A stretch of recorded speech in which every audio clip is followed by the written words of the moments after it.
할렐루야. 제가 키가 좀 큽니다. 제가 고등학교를 다닐 때에 그때는 교론이라는 과목이 있었습니다.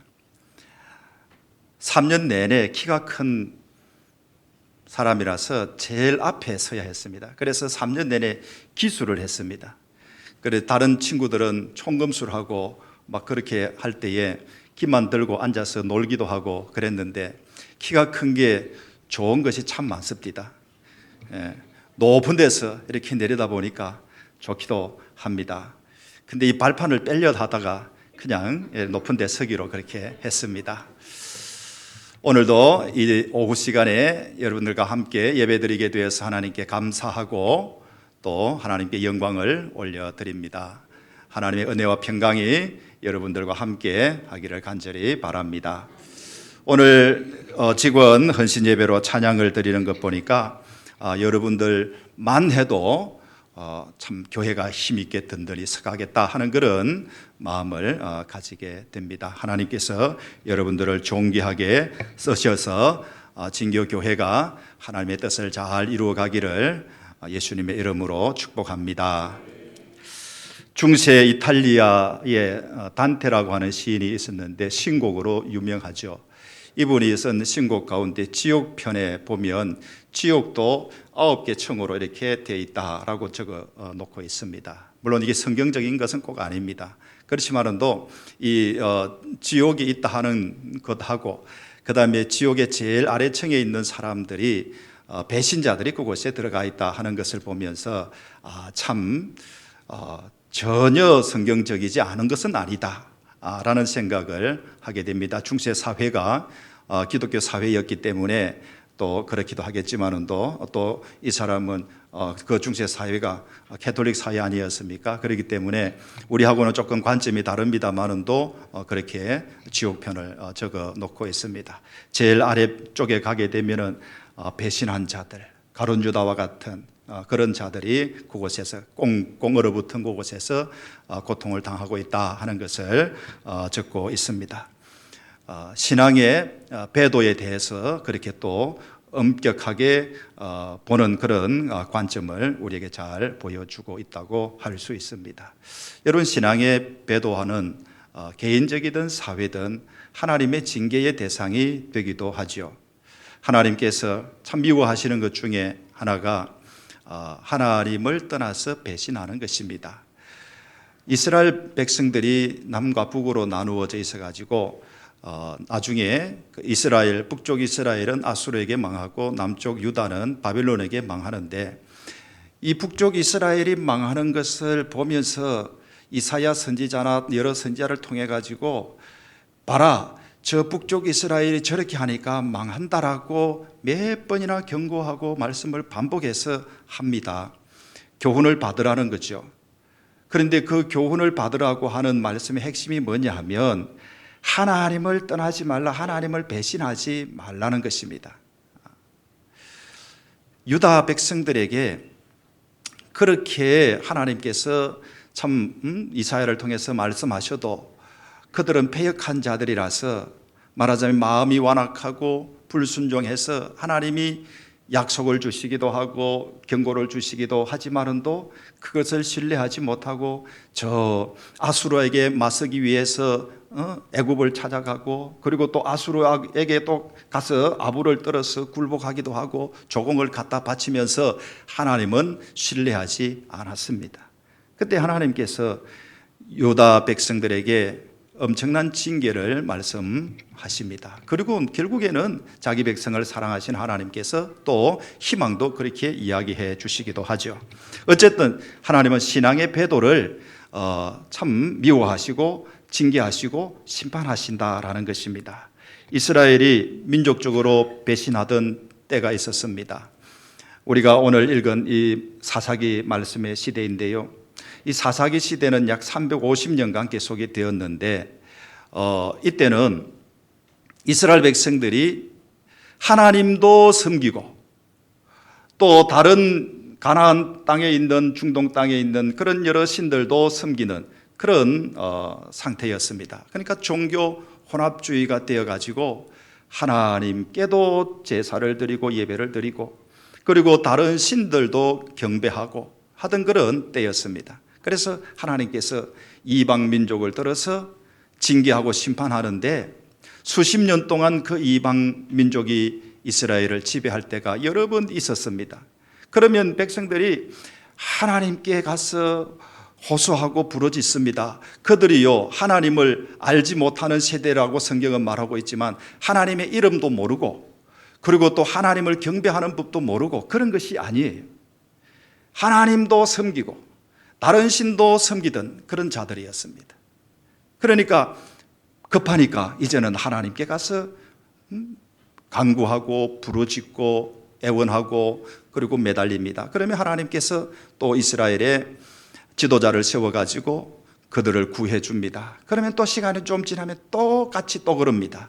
그런 것이 반복되던 시기가 약 350년간 7번이나 반복이 되었는데요. 이 시대를 사사시대라 그렇게 합니다. 이스라엘의 영적 암흑기라고 볼 수가 있습니다.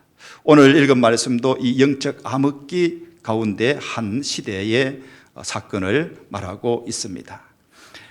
이방 민족 때문에 고통을 당하던 이스라엘에 한 지도자를 세워서 하나님께서 그 이스라엘을 구원하시기로 했습니다. 기드온이라고 하는 사람인데요. 이 기드온을 하나님께서 세워서 이방 민족 미디안의 손에서 그들을 구원하기로 이스라엘을 구원하기로 했습니다. 그런데 이 미디안에게 이스라엘이 당하는 고통이 얼마나 컸냐 하면요, 너무너무 힘들었어요. 농사를 지으려고 딱 씨를 뿌려 놓으면 이 미디안 사람들이 미리 와가지고 텐트를 딱 치고 있다가 추수를 하면 싹 다 걷어가 버리는 거예요. 그리고 농사 지을 짐승이든 뭐 이런 것도 다 빼앗아 가버리는 거예요. 그러니까 얼마나 고통스럽겠습니까? 이런 세월 동안에 정말로 하나님께 부르짖을 수밖에 없어서 하나님께서 들어주십니다. 그래서 므낫세 지파의 기드온이라고 하는 청년을 백성들의 지도자로 선택을 했습니다. 기드온에게 하나님의 사자가 찾아왔어요. 하나님의 사자가 찾아왔는 그때에 기드온이 뭘 하고 있었느냐 하면 이 미디안 사람들에게 들킬까 봐서 타작을 하는데 포도주 술틀 안에 들어가 가지고 타작을 하는 거예요. 제가 어릴 때에 살던 시골에서 보리타작, 밀타작 하는 것을 도운 적이 많이 있습니다. 저는 어릴 때 산중에 살았습니다. 산중이 어딘지 아세요? 산 가운데가 산중이지 않습니까? 혹시 여러분들 가운데 산중에 사신 분 계셔요? 제가 살던 동네는 산중이었습니다. 저 산청인데요. 지리산 밑에입니다. 저는 어릴 때 어른들이 어디 사노 이러면 어디 사세요 이러면 산중에 사요 이러시더라고요. 그래서 우리에게도 어릴 때 어른들이 사람들이 물으면 너 어디 사노 이러 물으면 산중에 사는데요 그랬습니다. 산중에 산다 그러면서 우리 동네 이름이 산중인 줄 알았어요. 근데 우리 동네 이름은 따로 있어요. 산청군 시천면 뭐 그렇게 무슨 부락 무슨 리 무슨 부락이 있어요. 그런데 어릴 때는 무슨 뭐 리 무슨 부락이라는 말을 모르지 않습니까? 산중에 산다 그랬어요. 어른들이 차려입고 어디를 외출을 가는데 옆에 동네 어른이 어디 가요? 이러 물으면 야지 가요 이래요. 야지가 욕 같죠? 야지 가요. 야지가 어딘지 아세요? 아, 야지 저 어디 가면 야지라고 하는 동네가 있는가 보다 이런 생각을 했어요. 그게 아니고요. 저 너른 곳이 간다. 덜 야자 써가지고 산청 저 지리산 밑에서 진주로 일부러 오는데 진주를 야지라 그랬어요. 그런 곳에 살았습니다. 그러면서 어릴 때에 농사 짓는 일을 어릴 때부터 도왔습니다. 그러니까 보리타작, 밀타작 하는 걸 도왔었는데 어디서 합니까? 너른 마당에서 하잖아요. 그리고 좀 바람이 불면은 바람 부는 그걸 가지고 이용해서 알곡은 떨어뜨리고 바람은 또 날아가게 하고, 그것도 안 되면 이는 막 돌려가지고 그렇게 하기도 하고. 그러면 돌이 타작하면 밀타작하면 얼마나 껄끄러운지요. 그랬었는데 이 미디안은 타작을 하는데 어디서 하냐면은 술틀 안에서 합니다. 여러분, 포도주를 만드는데 포도를 따가지고 밟아가지고 어깨 가지고 접을 내지 않습니까? 그러면은 그 포도주 틀이 이 예배당만 하겠습니까? 포도를 그렇게 많이 쌓아놓고 하겠습니까? 조그만한 그런 틀일 거예요. 거기 숨어가지고 타작을 하고 있는 거예요. 그러니까 얼마나 두렵고 겁이 났던지 그렇게 했을 수도 있고요. 이 기드온이라고 하는 청년이 얼마나 소심했는지를 말해주는 그런 모습이라고 할 수 있습니다. 이 숨어서 타작을 하는 모습을 한번 상상을 해보십시오. 얼마나 우스꽝스러웠습니까? 기드온은 참 소심한 그런 청년이었어요. 아마 미디안 앞에서 누구도 다 그랬을 겁니다. 그 당시로서는. 그렇지만 그런 가운데서도 기드온이 그랬다고 볼 수가 있죠. 그런데 그 기드온에게 여호와의 사자가 찾아와서 하는 이야기가, 큰 용사여 여호와께서 너와 함께 하시도다 그랬습니다. 얼마나 놀랐겠습니까? 지금 숨어가지고 조그만한 그 포도 술틀 안에서 미디안에게 들킬까 봐서 그 타작을 하고 있는 자기에게 찾아와가지고 큰 용사여 그러면서 여호와께서 너와 함께 하시도다 그렇게 말하니까 놀래서 그냥 깜짝 놀라서 자빠졌을지도 모릅니다. 이렇게 기드온을 어쩌면 하나님께서 띄워주셨다 그렇게 볼 수가 있습니다. 이 말에요, 기드온이 반발심이 생겼어요. 뭐라 그랬냐면요, 하나님이 함께 하시는데 우리가 이 모양 이 꼴입니까? 우리를 미디안의 손에 버리신 것이 아닙니까? 그런 거예요. 그러자 더 엄청난 이야기를 합니다. 내가 이스라엘을 너로부터 구원받게 하리라 그랬습니다. 기드온에게 갈수록 태산이었습니다.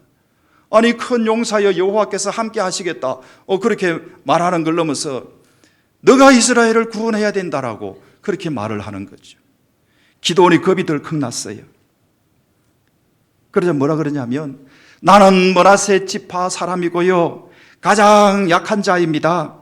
나는 우리 아버지 자식 중에서도 가장 약한 자입니다. 나는 할 수 없습니다. 그랬어요. 이것이 겸손의 소리일까요?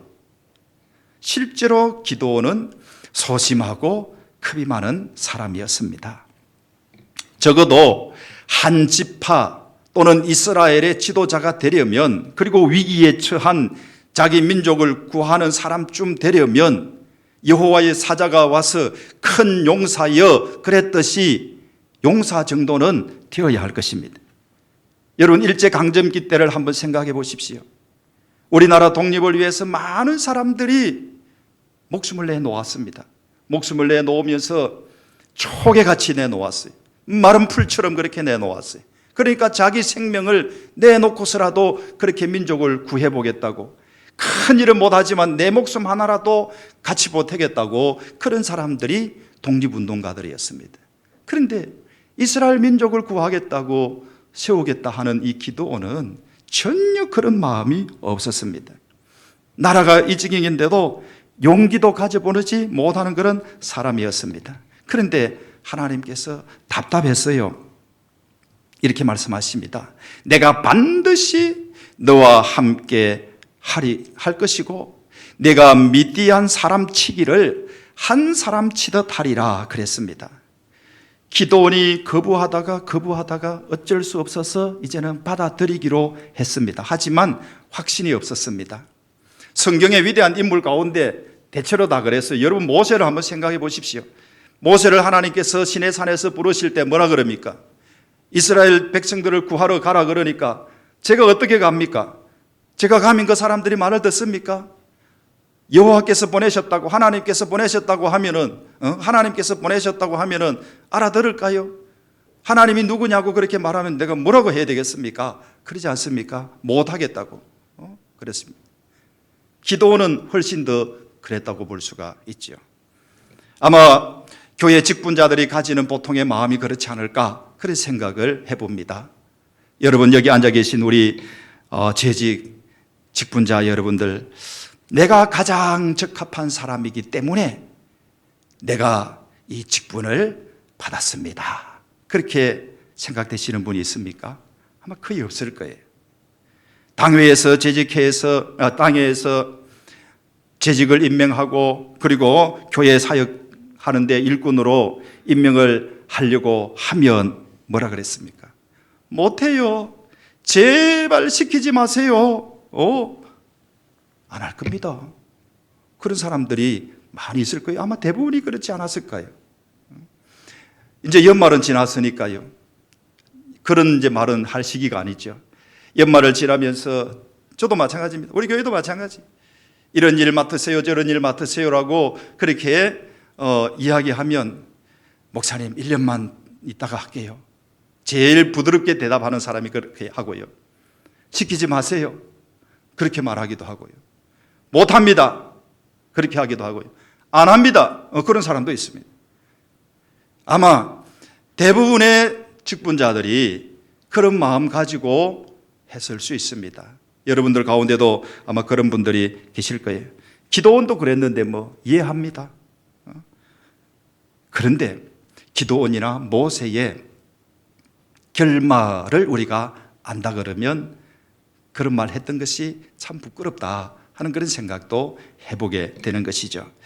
하지만 기도원은 참 이 소심한 기도원이 하나님이 택하셔서 나를 지도자로 삼으시겠다 그러고 이스라엘을 구원하시겠다 그러는데 이제 어쩔 수 없이 받아들이기로 하기는 했는데 그래도 확신이 없었습니다. 그래서 하나님께 흥정을 하죠. 뭐라 그럽니까? 협상을 하는데 증거를 보여달라고 그럽니다. 그래서 하나님께서 2번씩이나 그 증거를 보여주십니다. 한 번은요, 밥 위에다가 고기를 넣고 곡식가루를 넣고 그 위에다가 국물을 흥건히 부었습니다. 그리고는 바위에 불이 나오게 해서 기도원이 보는 앞에서 그 재물을, 그 있던 것들을 다 태워버려서 증거를 보여주었습니다. 함께 하겠다는 증거를 보여주었죠. 기도원이 만족했을까요? 여러분 아시죠? 그렇지는 못했습니다. 그래서 기도원이 다시 한번 다른 증거를 보여달라 그럽니다. 양털 한 뭉치를 가지고 와서 마당에 딱 놓고는 이 양털에만 이슬이 흠뻑 맺히고 옆에 있는 땅은 뽀송뽀송하게 마를 수 있도록 그렇게 증거를 보여달라 그랬습니다. 하나님이 그렇게 해주셨어요. 그러니까 이번에는 거꾸로 해보세요. 그렇습니다. 양털은 뽀송뽀송하고 주위의 마당은 흥건히 젖도록 그렇게 달라는 것입니다. 하나님께서 또 그렇게 요구대로 해 주었습니다. 이것을 보면 기도원이요 굉장히 신중한 사람 같지만, 그래서 이스라엘을 구원하는데 이 사람 전략이면 다 따를 수 있을 것 같지만 사실은 그런 사람이 아니라는 거죠. 겁 많고 소심하고 확신 없고 믿음 없고 그런 사람이었습니다. 기도원은 미디안의 그 압제 앞에서 오랫동안 주눅이 들었던 그런 사람 가운데 한 사람이었습니다. 소심한 백성 중에 한 사람이었다는 것이죠.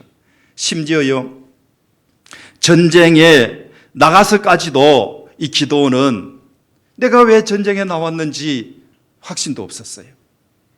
여러분 생각해 보십시오. 어쨌든 전쟁에 나갔으면 어떤 마음을 가져야 합니까? 그래도 이길 수 있다고 하는 그런 확신을 가져서 전쟁을 해야 됩니다. 이 군대가요, 사기가 없으면은 해보나 마나 한 전쟁 아니겠어요? 필패죠, 필패. 더욱이 지휘자가 그런 확신이 없으면은 이 전쟁은 해보나 마나 한 전쟁입니다. 기도원은 전쟁에 나갔어도 그런 확신이 없었어요. 그래서 하나님께서 너무 답답해가지고 기도원을 데리고 적의 병사들이 있는 곳에 데려가가지고 그 병사들이 하는 이야기를 듣게 해줍니다. 뭐라고 이야기하는 걸 듣게 해주냐면 한 병사가 이렇게 이야기합니다. 보리떡이 한 덩어리가 탁 오더니만 우리 미디안 진영을 딱 굴러 들어와서는 장막을 쳐서 무너뜨리더라 하는 그런 이야기를 하니까 한 병사가 이렇게 이야기합니다. 그 보리떡이 바로 기드온의 칼이야. 그런 이야기를 하는 거예요. 여러분, 기드온도 그 병사들을 모릅니다. 그 병사들도 기드온을 모릅니다. 그런데 기드온이 하나님께서 데리고 와가지고 그 이야기를 듣게 했을 때에 어떤 생각이 들었을까요? 그렇게 해서라도 하나님께서는 기드온을 안심시키려 했다는 것이에요. 기드온이 얼마나 겁이 많고 소심했으면 하나님이 그렇게까지 했겠습니까? 하나님은 이스라엘을 구원하시기 위해서 그런 사람을 택하였습니다. 여러분, 우리 교회의 일꾼들은 어쩌면 기드온과 많이 닮았다고 할 수 있습니다. 우리를 선택하신 것도 그렇지 않을까요? 우리가 이 세상을 감당할 만한 능력이 있어서 하나님께서 기대하시는 바대로 다 그 일을 할 수 있는 그런 힘이 있어서 우리를 택하여서 우리를 교회의 일꾼으로 그렇게 삼으셨을까요? 우리에게 장로의 직분을 주고 직사의 직분을 주어서 권사의 직분을 주어서 그렇게 세웠을까요? 그렇지 않을 거예요. 기드온이 자신감도 없고 확신도 없었지만 하나님께서 강하게 부르시니 어쩔 수 없이 나와서 백성 앞에 서게 된 것처럼 여러분, 우리도 아마 다 그럴 거예요. 그게 하나님의 은혜로 일꾼으로 세움받은 우리라는 사실이에요. 이제는 미디안과 전쟁을 하게 되었습니다. 전쟁을 한다 그러니까 기드온에게 힘이라도 좀 보태주자. 그래서 백성들이 3만 2천 명이나 모였어요. 엄청난 숫자죠. 그런데 미디안 군사 숫자는 얼마나 아십니까? 13만 5천 명이었어요. 그러니까 자기들 딴에는 많이 모였다고 생각을 했는데 미디안은 13만 5천 명이니까 아무리 붙어도 이길 수 없는 그런 전쟁이죠. 숫자도 턱없이 부족하고요. 미디안은 전쟁을 걸어올 만큼 훈련을 해서 잘 단련된 그런 군대였고 이스라엘은 미디안을 대적하기 위해서 그냥 갑자기 모여든 어중이 떠중이들이었어요. 그런 사람 3만 2천 명이었어요.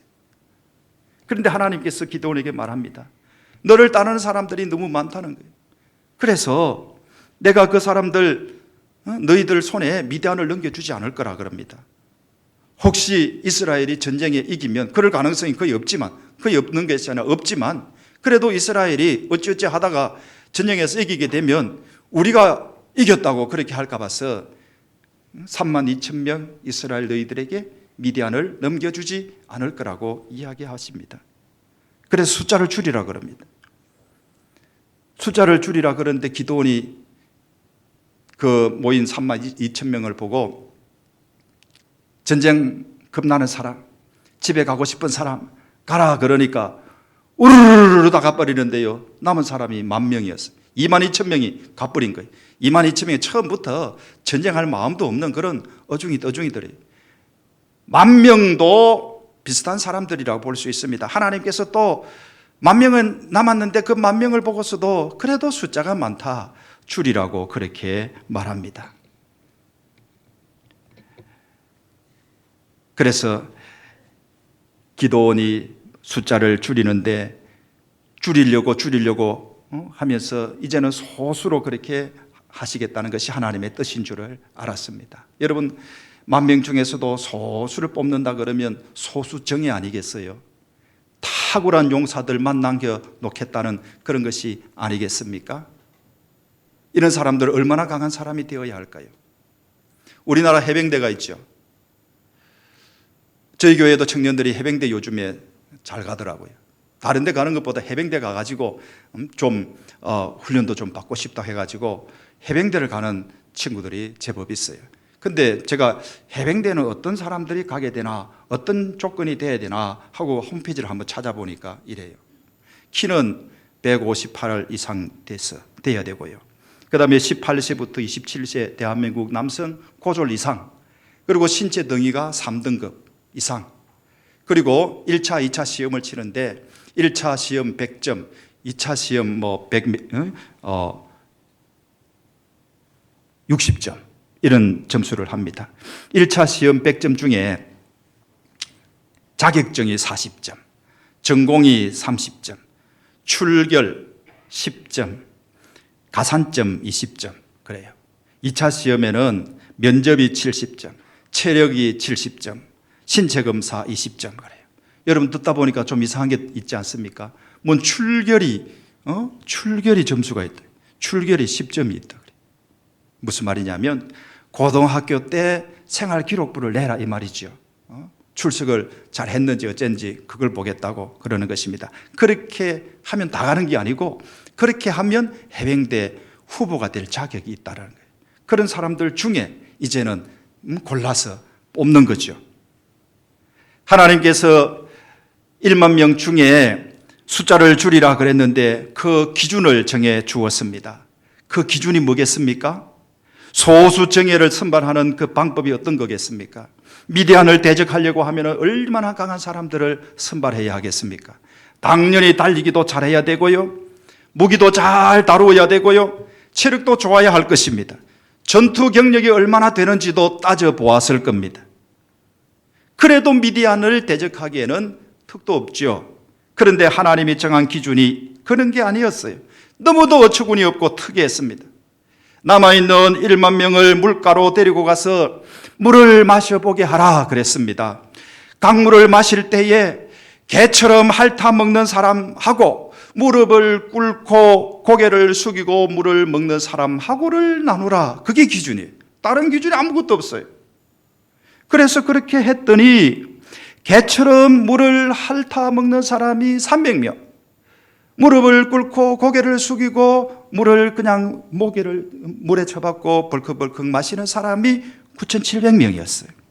하나님께서 물을 개처럼 핥아먹는 300명만 남기고 다른 사람은 다 돌려보내라 그럽니다. 이 300명으로 이스라엘을 구원하고 미디안을 기드온의 손에 넘겨줄 것이라고 그렇게 말씀합니다. 기드온이요, 말문이 막히지 않았겠어요? 3만 2천 명도 미디안과 비교해서 부족한데 10,000명도 더 그런데 최종적으로 남긴 숫자가 겨우 300명입니다. 그렇다고 해서 그들이 일당 100, 일당 500도 되는 것이 아니고요.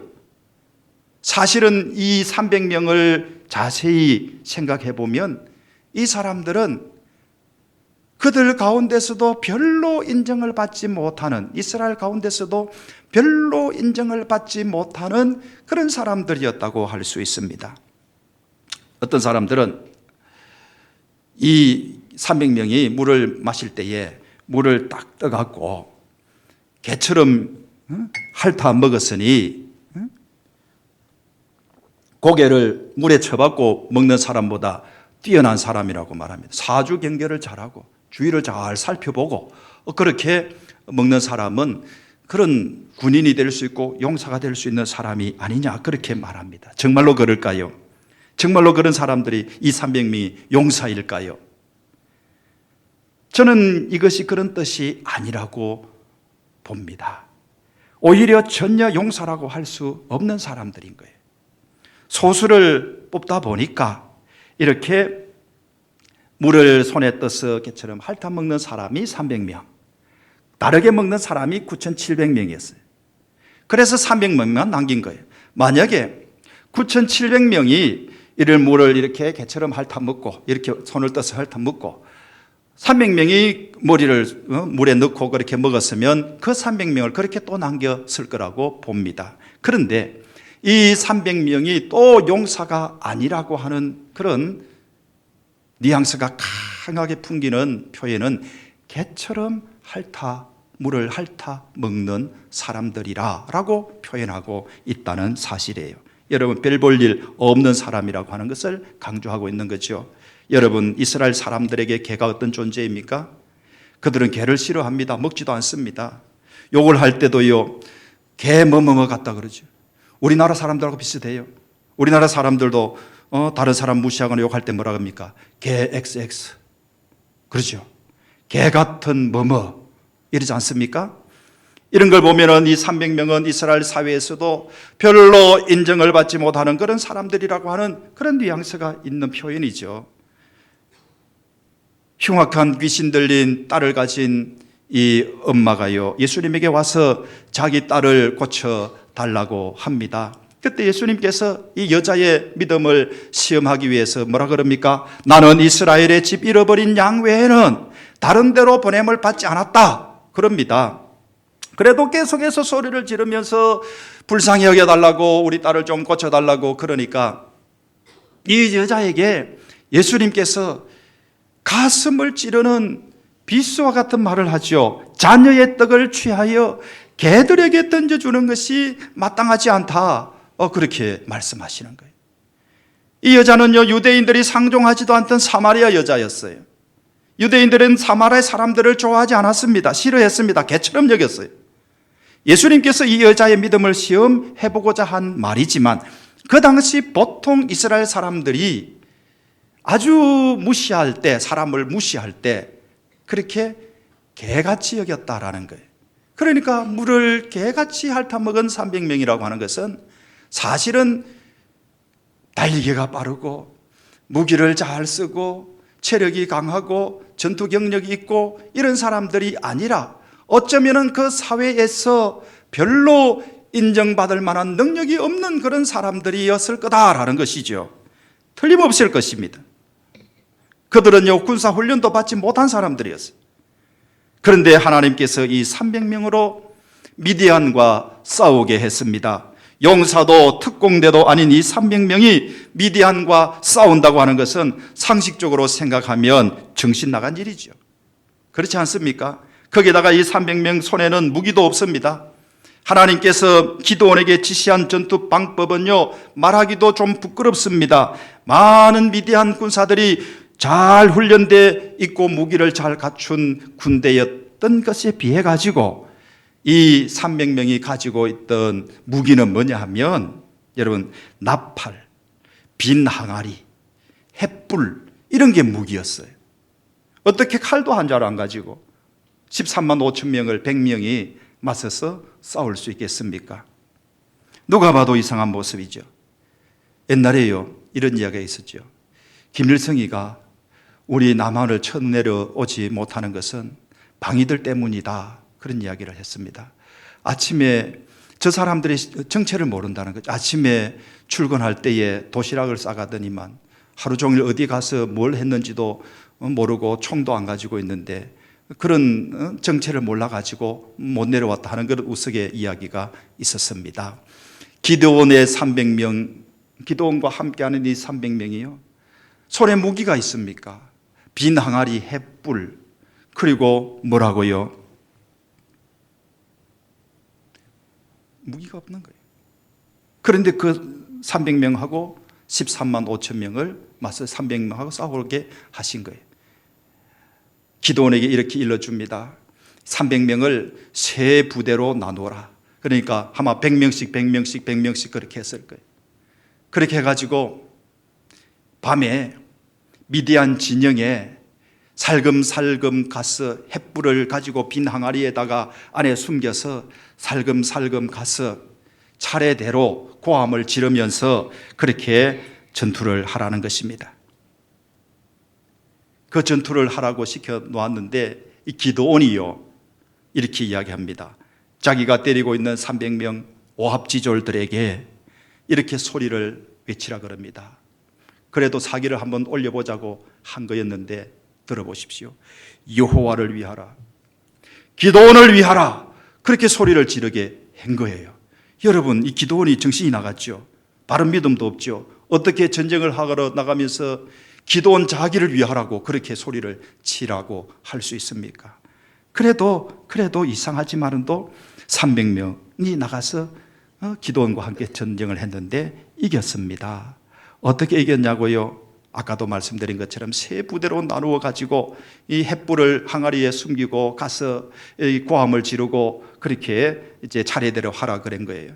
나가가지고 고함을 지르는데 횃불을 항아리를 깨면서 숨겨놓은 횃불 숨겨놓은 항아리를 깨면서 여호와의 칼이다, 기드온의 칼이다, 그렇게 고함을 지르면서 전투를 하라는 거예요. 그냥 고함만 지르라는 소리죠. 그런데 여러분 한번 더 깊이 한번 생각해 보십시오. 이 300명 중에는요, 전쟁을 하러 32,000명이 나왔던 사람들은 다 20세 이상인 거예요. 20세가 넘어서야 전쟁을 할 수 있기 때문에 20세 이상 이 사람들 중에 300명을 남겼다고 하는 것은 이 300명 중에는 20살짜리도 있을 것이고 60이 된 나이 많은 분도 있을 거예요. 그래서 300명을 100명으로 나누었는데 이 항아리, 빈 항아리에다 횃불을 숨기고 1부대, 2부대, 3부대로 가서 이렇게 소리를 지르는데 여호와의 칼이다, 기드온의 칼이다 이렇게 소리를 지르는데 소리를 지르면서 항아리를 와장창 깼습니다. 그런데 1부대가 깰 때에 저 3부대 항아리에 숨겨있는 그 불을 들고 있는 항아리 들고 있는 사람들 중에는 60대 분도 있을 거예요. 자기 차례도 안 됐는데 저서 괌을 확 지르고 그러니까 무겁기도 하고 그냥 자기 순서도 안 됐는데 막 깨버리고 이런 사람도 틀림없이 있었을 거예요. 그런데 그 전쟁에서 이스라엘 기드온과 함께 했던 이 300명 부대가 이긴 거예요. 자기들 미디안 자기 진영에서 자기들끼리 자충우돌하면서 서로 찔러 죽이면서 그 전쟁이 이스라엘의 전쟁으로 끝이 났다라는 것입니다. 여러분, 이 300명이 소수정예라서 특공대라서 이긴 것이 아닙니다. 이것이 하나님께서 하신 일입니다. 기드온 300명이요 하나님의 지시대로 그대로 따랐을 뿐이에요. 하나님께서 이기게 하신 것입니다. 하나님이 이기신 거예요. 여러분, 하나님은 자격 없는 불신앙의 기드온을 택하고 별 볼 일 없는 그 군인 300명을 택해서 가장 적격자로 여기셨다는 사실입니다. 그리고 그들로 하여금 승리하게 해 주셨습니다. 사랑하는 성도 여러분, 재직 여러분, 우리가 바로 기드온과 함께하는 300명의 군인과 같은 사람일 것입니다. 우리 모두가 약한 사람들입니다. 저와 여러분은 특공대가 아니죠. 탁월한 능력자가 아닙니다. 세상을 이길 만한 그런 힘도 없습니다. 그럼에도 불구하고 하나님께서 우리를 사용하시기 위해서 직분자로 세우신 줄 믿습니다. 예. 여러분들을 일꾼으로 그렇게 세워주시고 임명해 주셨습니다. 그런데 놀라운 것은 여러분을 일꾼으로 세우신 이가 하나님이십니다. 그래서 이 300명 군인들에게 하라고 하는 대로 기드온 300명 군인들이 했더니 승리하게 하는 것처럼 하나님께서 일꾼으로 세우시고 일을 맡기실 때 하나님의 뜻에 순종하게 되면 반드시 하나님의 뜻을 이루게 하실 거라는 사실입니다. 사랑하는 우리 성도 여러분, 재직 여러분, 내가요 탁월한 그런 사람이 아니라도 괜찮습니다. 어쩌면 그럴 것입니다. 세상을 이길 만한, 세상을 대적할 만한 그런 능력을 가지고 있는 사람이 아닐 수도 있습니다. 마귀를 내 능력으로 대적할 수도 없습니다. 마귀가 얼마나 센데요. 그럼에도 불구하고 나를 택하여 하나님의 일꾼으로 삼으신 그 하나님의 뜻에 순종한다 그러면 나와 같은 자를 통해서 하나님은 당신의 일을 이루실 거라는 겁니다. 사랑하는 성도 여러분, 순종할 때 우리에게 악한 권세를 이길 능력을 더입혀 주십니다. 공중 권세를 잡은 악한 영을 이길 수 있는 그런 능력을 더해 주신다는 사실이에요. 죄도 이기게 해 주십니다. 우리에게 세상을 이기게 해 주십니다. 그리고 하나님께서 맡기신 일마저도 이루게 하신다는 사실입니다. 사랑하는 성도 여러분, 재직 여러분, 우리는 하나님께서 기드온과 함께 했던 사람 300명과 같은 사람으로 여기시면서 그러면서도 우리를 뽑으셨다고 하는 사실을 꼭 믿으시기를 바랍니다. 왜 하나님께서 우리를 뽑으셨을까요? 왜 이런 우리와 함께 하실까요? 저는 알 수가 없습니다. 여러분은 아시나요? 저는 모릅니다. 그저 하나님께서 우리를 사랑하셨어. 우리를 통해서 일하고 싶으셨어. 그렇게 하셨다는 것밖에 우리는 알 수가 없습니다. 그 외의 이유는 우리는 모릅니다. 그렇지만 하나님께서 우리를 택하시고 세우셨으니 그 약함을 두려워하지 마시기를 바랍니다. 부족함도 두려워하지 마십시오. 약함도 부족함도 핑계하지 마십시오. 하나님께서 함께 하시면 어떤 것도 할 수 있습니다. 다 할 수 있습니다. 하나님이 하라신 것을 순종하면 됩니다. 우리는 하나님을 의지하고 순종하면 하나님께서 우리를 통하여 일하게 될 것입니다. 여러분, 그 일들을 다 이루어 놓고 나면 내가 한 것이 아니군요. 하나님께서 하셨군요. 그래서 나는 무익한 종입니다. 그렇게 고백하게 될 것입니다. 사랑하는 성도 여러분, 재직 여러분, 사실은요, 우리는 별로 중요하지도 않고 가진 것도 없고 아는 것도 없다고 힘도 없다고 그렇게 여길 수 있습니다. 그러나 두려워하지 마십시오. 내게 이런 직분이 주어졌다고 염려하지 마십시오. 내게 이런 일을 하라고 시켰다고 핑계하지 마십시오. 다른 핑계를 하지 마십시오. 하나님이 주신 직분이면 하나님께서 함께 하시고 행하게 하신다는 사실입니다. 이미 하나님께서 여러분들을 손에 붙들고 계시는 줄 믿으시기를 바랍니다. 하나님의 뜻에 의해서 선택받고 세움받은 여러분들이 사실을 확신하고 순종하고 하나님을 의지하여서 하나님의 뜻을 잘 이루는 그런 종들이 되기를 바라고, 하나님의 손에 붙들려서 쓰임받는 귀한 종들이 되기를 예수님의 이름으로 축원합니다. 기도하겠습니다.